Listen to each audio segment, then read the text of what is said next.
Hello and welcome to Blockchain Gamer. This is a weekly news roundup. Today is Friday, the 12th of July. I'm your host, Jenny Jordan, and with me is co-host John Jordan. Hi, John. How's it going? Hello, Vladimir Putin. How are you? What? What's that? I'm trying out the new Joe Biden filter, which is to call everyone Vladimir Putin. Call everyone Vladimir Putin. All right, I thought it had to do with my sort of alienish kind of alien head. I've got to answer today. No. Let's keep the politics out. Stop the politics. No. Yeah. Cut that out. Right. So you're wearing your Planet Mojo cap, I see. Yes. So yesterday, Planet Mojo released their Mojo Melee, the new season of Mojo Melee, and also their rewards campaign, Summer Surge, which is sort of a separate thing to the new season, but it's sort of obviously running alongside. It runs till the 1st of August. It's got a rewards pool of $25,000 and 1 million Mojo tokens. I'm not sure how much that's worth, but you're a big. You've been playing the game basically from the very early days. Still playing? Well, I stopped playing because I basically got to the end of the previous season pass, and then I've been waiting for the new season pass. So I'm actually just as we speak, just updating my app on my tablet. So kicking into that later on today, I expect. Yeah. Good. To be continued then. Right. In sort of bigger news this week, Animaker brands, what do you call it? Kind of flagship membership NFT network project, Mocaverse.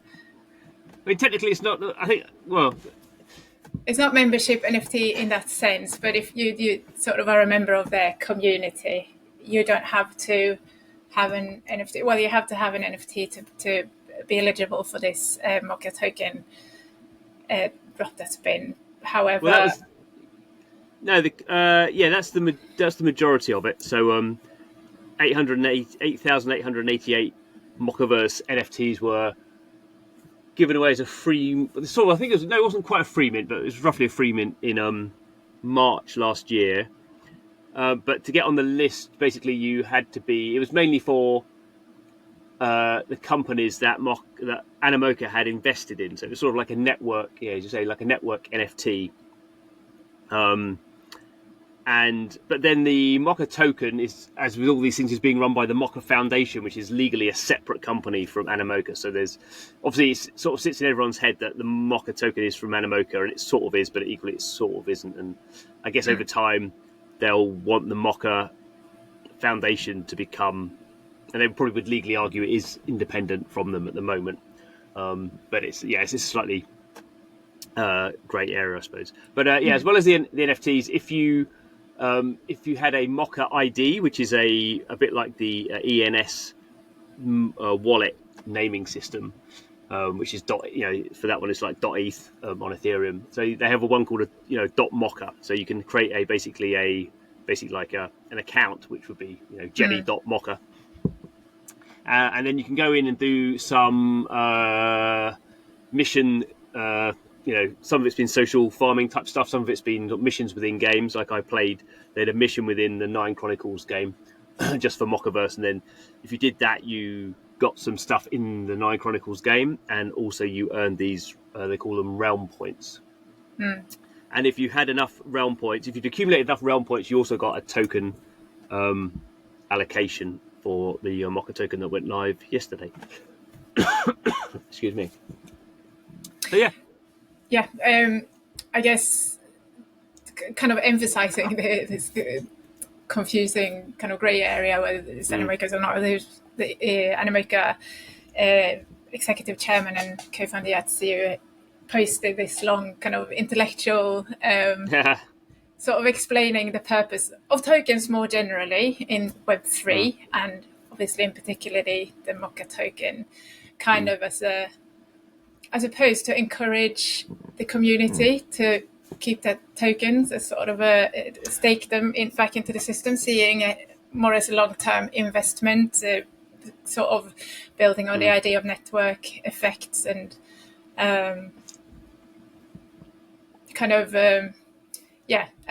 as a way of encouraging people, I suppose, not to sell off straight away and kind of dumping. I don't know. Did you read it that way? Yeah, well, I don't think he expects anyone to change their behaviour having read that article. I mean, it's very sort of what Yat does. He writes these quite sort of well thought out conceptual articles about how he thinks Web3 assets are going to be important in future. I think he's quite careful not to really talk about investments and that sort of stuff, because obviously that sort of then becomes a little bit of a security issue from a SEC point of view. But I think from his point of view, he's saying sort of tokens are this sort of new asset, and having ownership of these sort of tokens, whether NFTs or fungible tokens like the MOCA token, basically gives you ownership of a sort of something that couldn't really have ownership in a similar way. So obviously Animoca is a company with shares, and they're going to IPO probably in the next year or so, and you can buy shares in Animoca, and that is a formal ownership of future revenue, say cash flow or dividends or whatever. So that's a sort of very formal legal structure, whereas tokens are obviously one of the problems for tokens is no one quite knows sort of what they are from that legal structure point of view, and if you say that they are like a share, then the SEC says it's a security and fines you.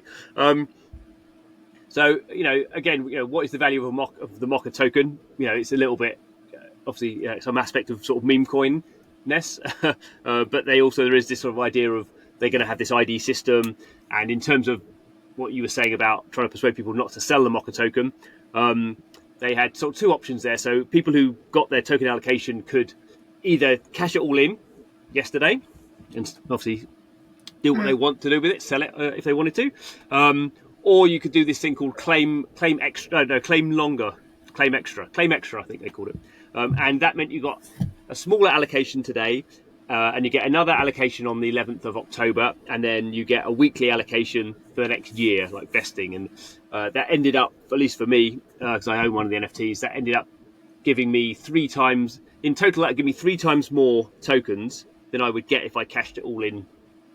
But obviously, if I cashed it all in, I could sell it at any point. Whereas at the moment, I've got a small amount. I can't remember what it would have been. I got about do the maths. I got about a quarter, I think, of what I'm going to get in total. So there's that sort of aspect of it. And then what they had is what we're seeing quite regularly now, with like Mon Protocol did this and Pirate Nation did this, is as soon as you get the tokens, you can then stake them. And obviously staking is you're going to get a percentage. You're going to get more you stake them, and in this case, you don't get more tokens. You get points. So you don't get your cryptocurrency, you're getting points, but then the points will allow you to get into future airdrops. Future token sales from the companies that Animoca has invested in. So there's 450 now they're quoting. They've invested in 450 Web3 companies, mainly games, but not only games. Education, DeFi, all the usual sort of infrastructure stuff as well. So you get access to that. I think there will be some airdrops you were saying as well, and there's also this sort of idea of a influence or a reputation system that the points you have will, it's an open system, so anyone can sort of come in and go, John's got this many reputation points within MOCA, and that means he's not sold his NFT, he's kept them, and what a great chap he is. Maybe that can be like an ID system that's generally used in Web3. That's what they're sort of hoping to do. So yeah. We'll see. I mean, the token seems to have launched okay. I think originally they did a pre-sale at 4 cents earlier in the year, and it's currently about 10 cents. So, if people had got into that pre-sale, they would have made, they would be up. And obviously, I got an NFT effectively for free like a year and a bit ago. So it's all free money to me from that point of view.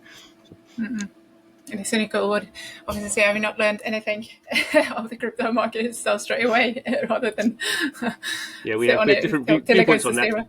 Yeah. Good. So in other news, the fully on-chain fantasy soccer game Soccerverse announced yesterday that they had raised 3.1 million, to be exact, from Square Enix with help from early investor Hero Capital. It's a like I said, fully on-chain soccer game, currently running open beta on Polygon. It's been in testing for a few years now, hasn't it? It's a sort of closed Off and on, testing yep. now, and looking to launch in Q4 2024. September. September. Yeah. So yeah, I mean, you know the guys quite well. Do you want to say any more about that? So it was one of the ones where I'm not quite sure how much I should say. So I've been working with them for a number of years as an advisor. So very pleased for them. I mean, like all these things, the deal was signed earlier in the year, and the press release comes out sort of some other unrelated time. But it's good. So as you say, the game's been around for a while in various forms. It's Hero Capital, who I also work with, did the first investment. Well, that been like 2 years ago, and so this is sort of taking it to the next stage. Obviously, Square Enix, large Japanese publisher, and they're quite interested in blockchain. So they've done quite a lot of blockchain investments into a lot of infrastructure stuff and doing some games themselves. So they're very interested in blockchain as a technology, and certainly with this with more Hero Capital hat on. I think the interesting thing about Soccerverse is that it is a football management sort of game with a football economy sort of built in. So that's a well-known sort of genre. I mean, it's in some ways a niche genre, but there's some very successful games in that genre of football management. But this is a football management game where there is only one. It's a proper world, so there is only one sort of I don't know whatever team. There's only one Liverpool, and they can only have one manager. Because in most football games, if I want to be manager of Liverpool, then I'll be manager of Liverpool. You'll be manager of Liverpool in your game world, and we'll do separate things. This is like a whole sort of a Soccerverse where there's one Liverpool and one manager of Liverpool, and it's a sort of global thing. So I can't quite remember how many clubs they have in, but I think 5,000. I think was the last count. Maybe I don't know, thousands of clubs anyway, all throughout the world. So it's a sort of a big simulation of sort of football, and you have the players, and there's only one Messi who can be in someone's team. Although you can own sort of influence in Messi. I won't go into the whole sort of thing. Anyway, it's sort of quite an interesting, fully on-chain sort of game. So it's be very interesting to see how that sort of plays out when it goes live in September.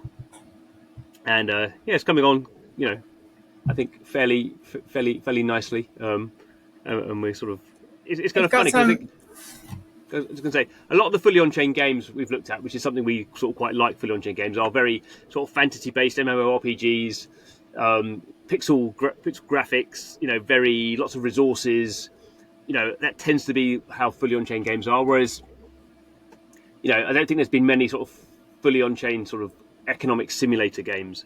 And in fact, this game doesn't really have, you only play games twice a week. So that it's not a very, it's a fully on-chain game, but there's not a lot of sort of actions. It doesn't drive a lot of transactions. So because you're basically setting your team sheet, you're setting your player, you're setting your team for the next game, and there's transfers and stuff like that. But it's not like a game where you're doing 1,000 transactions a day because you're doing stuff. So it's quite a different approach, I think. Yeah. Quite novel. I mean, the developers are quite an OG in the space. They were working on the first crypto hunter coin back in 2014. But what I was going to ask is sort of why did they, as you say, it's not the sort of general genre you find in fully on-chain games. Why do they choose to sort of, in what way does being fully on-chain kind of enhance the game? Well, you couldn't really, if you were going to make this sort of game, it wouldn't. Up to this point, all these games have been sort of almost like single player games. So you're playing in your own little world, and that's sort of the exciting thing. You can take your home team and make it win the European Cup or something. And that's sort of fine. People love that sort of thing. But this is like a sort of world simulator where to say there's only the assets are out. This is like a simulation of the real world. There's only one Messi, or there's only one Harry Kane, and he can only be in one team. This is obviously different in the sense that Harry Kane can be in any team in the in the game. But equally, it is sort of like a real world thing where you can't just, in some games, you could just like spend $1,000 and get loads of in-game currency and then buy all the best players, and then you've got your sort of your dream team. That's one way of playing it. This way, you sort of can, but those top level players are so sort of expensive that you'd have to be putting tens of thousands of dollars into the game to sort of buy them, but it's all underneath it all. There's the football thing. There's the economic model, which is like the best players cost more money. They have more wages. It all sort of comes in together. So you couldn't really make this game wouldn't really work, I think, if it wasn't on a blockchain. And obviously, one part of that, it's not actually a very big part of it, but one part of it is the assets you own in the game, or you could be a manager as well. You get paid a salary, so you have this sort of in-game currency, which obviously you can cash out. It's not really a play-to-earn game in the way that lots of games are, because it is very much you have to have a lot of skill, and really the money you get in the game you prove your skill in the game by reinvesting it in younger players and sort of building up that sort of status in the game. It's not really a game where you're sort of going to earn, you're going to put in $50 and earn $1,000. It doesn't have that sort of speculative model in the same way. It doesn't really have NFTs. Won't go into it all now, but it is a really, really, for sort of fully on-chain game people, it is sort of really interesting. And almost like the Soccerverse, the football bit of it, is obviously some people love playing football management games, but I don't play football management games, and obviously I sort of work with them, so I would say that, wouldn't I? It is very interesting as a sort of a economic simulator that happens to use football as a theme. But you could, it's fully on chain, it's open source. Someone could reskin it all as an anything sort of game. You don't have to use but anyway, that's tumbling off into the realms of fully on-chain composability and all that sort of stuff. But, no, interesting. Someone's doing something a bit different to what we're sort of used to. Good. US developer Faraway Games announced this week that they are one of the NFT collections they bought from Yuga Labs, the HV-MTL or heavy metal NFTs will be integrated into Web2 shooter Shatterline, which is currently live on Steam until 1st of August, when they, I think, shutting it down in preparation of the sort of full launch later in the year. And with that launch, the heavy metal mechs will be playable in the game. So that's another sort of first that we're seeing, isn't it? Interesting is coming from far away. It's sort of a way of trying to revive some of you guys' NFTs that had sort of started kind of losing utility or seen as sort of something of the past. Also, the Legend of the Mara NFTs, I think they've sort of hinted some integration there too. They basically launched the news via a short footage on Twitter, or X. So in other news, we have the MMORPG, fantasy MMORPG Forgotten Runiverse announced they are moving from Arbitrum to Ronin, with launch on Ronin expected, I think in Q3 2024. I think they're doing a closed beta in end of July and something in August. Actually, I think it's quite soon, because obviously it's a live game. It's been a live game for a while, I think, hasn't it? So I think they're fairly far down the development. It was only sort of recently that they had it was this year. They had the announcement that Ragnarok was building on it, and then 2 weeks-ish ago, they announced that the MMORPG Lumiterra was joining their ecosystem, and now they've got Forgotten Runiverse. So sort of building up a bit of momentum around MMORPGs, which I suppose is sort of a pixel art fantasy style that they probably think will appeal to the kind of gaming audience that's on Ronin already. I mean, I think for those 3 games to some degree are sort of similar, but I think the reason they've got all of them is they have a different geography. So the Ragnarok one is South Korean, the Lumi Terror one is Chinese, and the Forgotten Runiverse is Western developers. So I think they are looking at it from that point of view, from a geographical targeting. They're not the same game, of course, but they're sort of broadly similar sort of tropes in those sort of games. But they're going to appeal to a different audience, and there's a very, very deep sort of classic MMORPGs that you sort of, if you like it, you play one, and that's the game you play. Whatever, 100 hours a week, or for the really committed people. So it's a very, very much sort of deeper experience. Yeah. In other news, Attack on Titan is launching a game and integrating their land NFTs in the sandbox. And Smilegate's Lord 9 MMORPG is using Line Next's Web3 venture Line's DOSI blockchain platform to launch the game.